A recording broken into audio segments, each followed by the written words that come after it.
Okay, so we're going to talk about the difference between the limit and the adjust knob and what we do when we assume care of an oscillator from another RT. Okay, so we got our settings that we have ordered when we got reported and I did our safety check. The delta P is ordered at 53, the map is ordered at 20, the hertz is 10, 33% I time. We got the FiO2 ordered and it's correct. So we all verify we did our safety check and everything is hunky-dory. So when we first go in to assess the patient, the first thing we're gonna do is we're gonna evaluate this limit knob. Now, right now, what I have it set up to the problem that we're gonna find when we do this.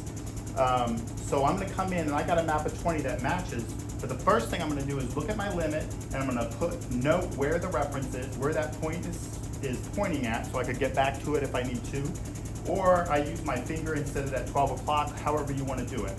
So the first thing we do is we come in here, we're gonna silence it so everybody doesn't run in, and we're gonna max this limit knob out. Now, when I max this out, you're gonna look at the map. You see how the map just jumped up to 26.2?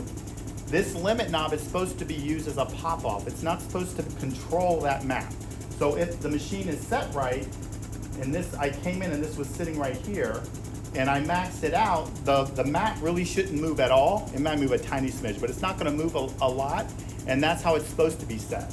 But when I maxed it out right now, it jumped up, which means this limit knob, which is this hole, was playing a role in the flow and playing a role in how much flow we need to get the ordered map. We don't want that. So I maxed it out, it jumped up, so I immediately put it right back to the reference point.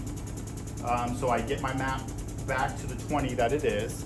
And now what I have to do is I gotta figure out how to get rid of this. And the easiest, fastest way for me is I make sure I'm silenced, I'm gonna max this out, and as soon as I max this out, I'm gonna immediately start to lower my flow. That's gonna bring it back down to 20. So it's sitting there, I max this out, I bring my flow down quickly, and you can see, it doesn't take me very long before I'm right back at 20, and this is now maxed out. So this is telling me now, this adjust, which is the green one on the expiratory side of the circuit, is now what is the resistor that's controlling or affecting what the map number that we have of 20 is, which is what our order is. But we don't leave it maxed out now because we still need to have this in the circuit. So now I'm gonna, after I've made sure that these two now is 20 and the limit is maxed out, I'm gonna slowly back it down till it deflects my map. See how now my map's been affected by this? And I know at that point is where this plays a role and I don't want it to play a role. So I move it just above that.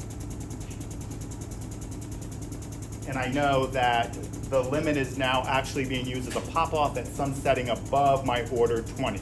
Now, the next thing is every time you do a map change, you increase this kid's map, you need to first get rid of your limit and max it out. Let's say I want to go to 22. Go to 22 on our map. Okay? Then when I'm done, come back and use the limit like you're supposed to, just so it deflects, and then just above it. The limit should never be maxed out. The knob should never be sitting there maxed out.